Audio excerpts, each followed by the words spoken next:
Une enfant placée en famille d'accueil, elle se fait violer, hospitaliser, puis renvoyée dans sa famille d'accueil où elle se fait à nouveau violer.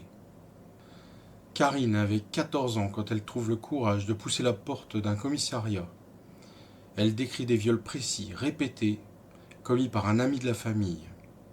La policière en face d'elle refuse de la croire. La plainte est classée sans suite.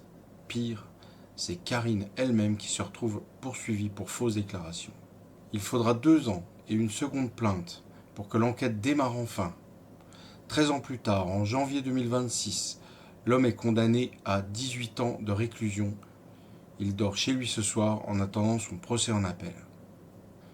Et puis, il y a Liana, une plainte pour viol déposée en août 2025, transmise d'un parquet à l'autre par un simple courrier postal. Elle met 5 mois à arriver à la gendarmerie.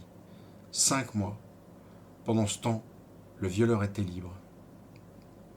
Je m'appelle Julien Bedet, je suis président des Héritiers de France. Je ne vous raconte pas ça juste pour vous choquer. Ces histoires ne sont pas des accidents. Ce sont des symptômes d'un système défaillant qui protège mal nos enfants. Du coup, nous, on se dit qu'on n'a pas le droit de laisser les choses comme ça. On doit faire quelque chose. On doit pouvoir protéger nos enfants mieux que ça. Alors on a écrit un texte, pas pour vous l'imposer, mais pour vous le soumettre.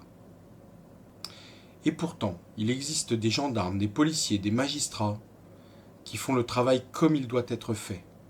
Des dossiers qui partent parfois de pas grand-chose, avec des doutes, avec un enfant qui ne dit pas grand-chose. Des hommes et des femmes qui ne comptent pas leurs heures. Et pourtant, malgré la fatigue, malgré les difficultés, ils réussissent là où d'autres échouent.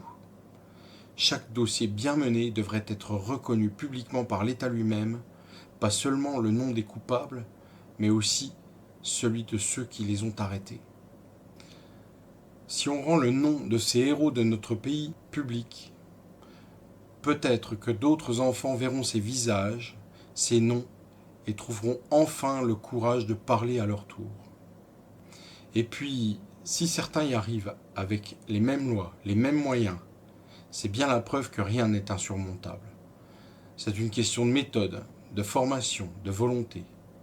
Si certains réussissent, les autres le peuvent aussi. Comment expliquer qu'en 2025, 76 200 enfants ont été enregistrés victimes de violences sexuelles par la police et la gendarmerie en France? Comment expliquer que plus de 6 dossiers sur 10 en 2024 finissent classés sans suite? Comment expliquer qu'un enfant de 8 ans qui raconte avec ses mots ce qu'il ou elle vient de vivre soit entendu 10 minutes avant qu'on décide que ce que l'enfant dit n'est pas crédible? Comment expliquer qu'en 2025, 76 200 enfants ont été enregistrés victimes de violences sexuelles par la police et la gendarmerie et que plus de 6 dossiers sur 10 en 2024 finissent classés sans suite? Comment expliquer qu'une enfant de 8 ans qui raconte avec ses mots ce qu'il ou elle vient de vivre soit entendue 10 minutes avant qu'on décide que ce que l'enfant dit n'est pas crédible? Et ça, ce n'est que pour ceux qui parlent. Une étude de 2021 montre que moins d'une victime sur 10 de violences sexuelles intrafamiliales avant ses 15 ans en parle un jour aux forces de l'ordre. La commission indépendante sur l'inceste et les violences sexuelles faites aux enfants estime, elle, à 160 000 le nombre réel d'enfants victimes chaque année en France. 160 000. Sur 4 enfants qui trouvent le courage de parler, 3 ne seront jamais entendus jusqu'au bout. Et maintenant, comparons. Chaque année, l'État dépense 4,8 milliards d'euros pour la sécurité routière. Des milliers de gendarmes, des radars partout, des campagnes de prévention permanentes, jour et nuit, sur chaque route de France. Et malgré tout ça, on perd encore 3500 vies sur nos routes chaque année. Mais combien dépense-t-on et combien d'enquêteurs spécialisés mobilise-t-on pour les 160 000 enfants victimes de violences sexuelles chaque année? Nous ne demandons pas moins de sécurité sur la route. Nous demandons autant de moyens pour le nombre de victimes. Et nous, qu'est-ce qu'on fait? Eh bien, on écrit un projet de loi, la loi Phénix. Un projet de loi avec plusieurs niveaux de sécurité, où chacun reste vigilant sur le travail des autres. Voilà l'idée. Un comité indépendant dans un autre département qui réexamine le dossier sans que personne sache où il est parti en cas de retour du dossier négatif. Et pour qu'il reste incorruptible, on s'inspire de ce qui existe déjà chez nous depuis des siècles, pour les jurés d'assises, le tirage au sort, des membres tirés au sort parmi des gens formés et vérifiés.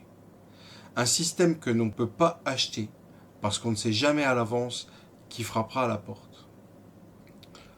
Le texte complet est sur héritiersdefrance.fr. Vous voulez vraiment aider les prochaines victimes ? Partagez cette vidéo. Adhérez aux Héritiers de France. À quel prix estimez-vous la sécurité de vos enfants ? Combien seriez-vous prêt à donner pour qu'ils soient mieux protégés ? Pour que nos lois vous représentent, vous, peuple de France. Aidez-nous à porter cette loi. Donnez-nous les moyens financiers de faire avancer les choses. Merci.